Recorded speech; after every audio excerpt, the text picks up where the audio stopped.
Why is it that even though it's been more than 100 years, but the case of Salomon and Salomon is still being discussed as the landmark case in company law?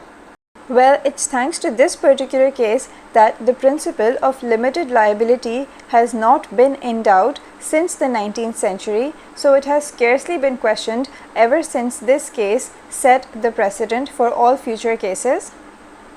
Please note that in this lecture, we're only appreciating the decision, that is the implications of this decision for the concept of corporate personality and limited liability.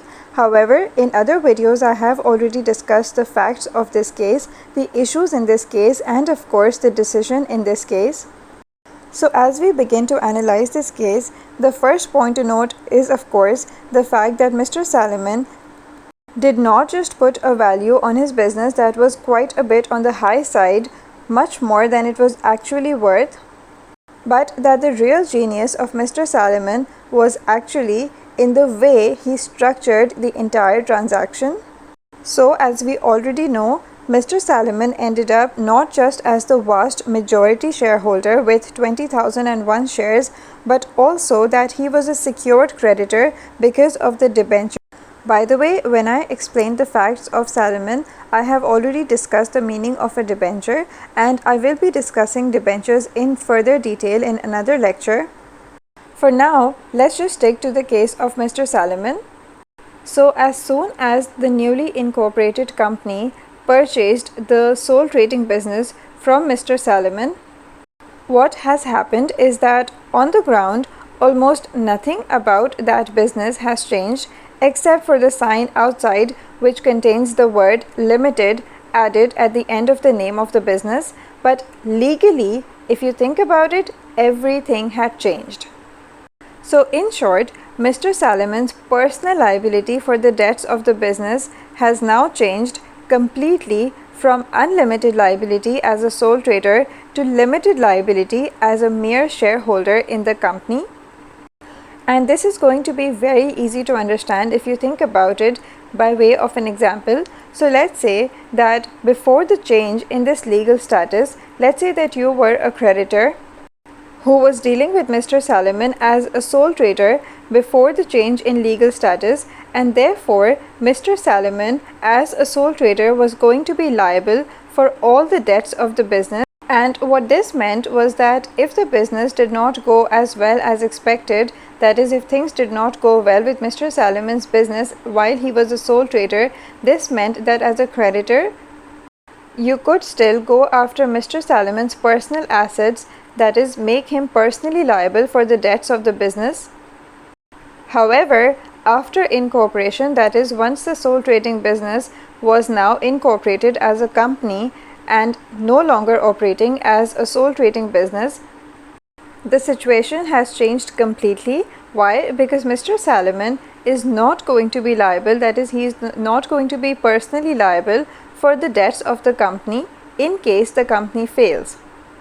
You might think that you're still dealing with the exact same person, that is Mr. Salomon, who has the exact same face. Then why is the law treating you differently before and after incorporation? Well, the answer is quite simple, and that is Mr. Salomon, of course, does still have the same face. However, now he is dealing with you in a different capacity. That is, after incorporation, Mr. Salomon is now dealing with you in the capacity of being the managing director of the company, that is, being the managing director of the business that is being run by the company. And even though he is of course still the exact same person with whom you were dealing prior to incorporation, however, the simple act of getting the business incorporated as a company has now changed everything as far as the legal status is concerned. So in short, as we know through the decision in this case, that the company is now going to be considered as a different person altogether from the shareholders.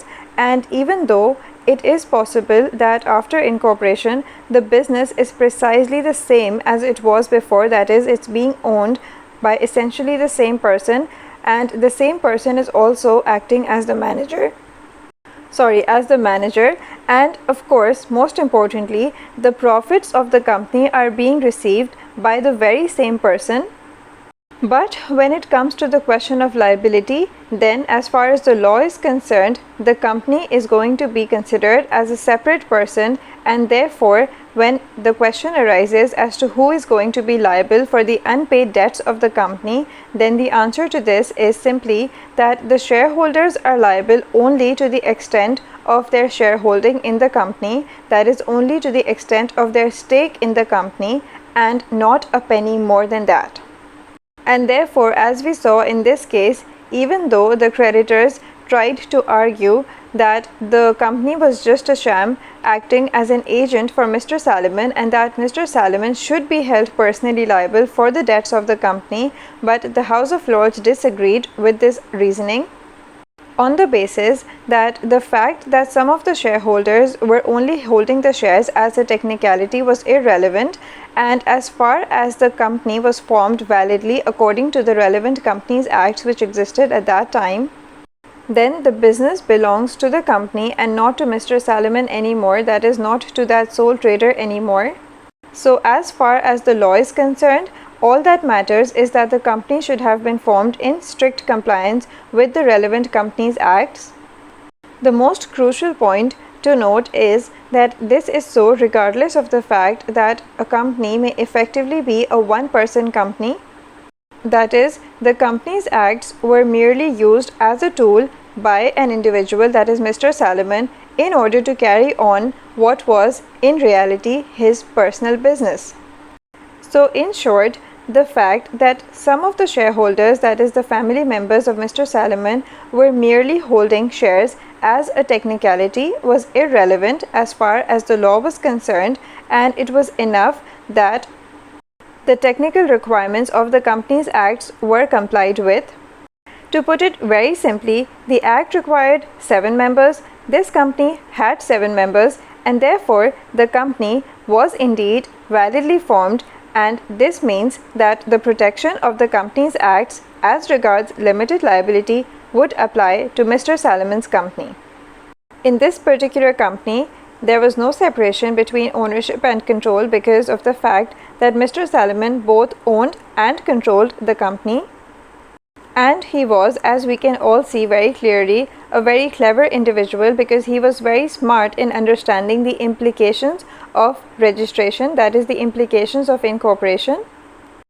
And luckily for Mr. Salomon, the House of Lords overturned the Court of Appeal's decision because of the very simple reason that Mr. Salomon had complied with the relevant registration requirements.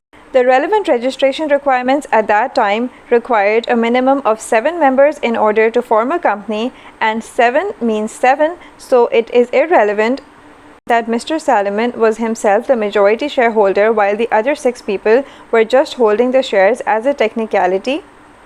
Obviously, this decision did attract a lot of criticism, and we need to look at the later cases, that is, the cases that followed the case of Salomon. So in the next few lectures, we're going to consider some of the cases that came up after the case of Salomon.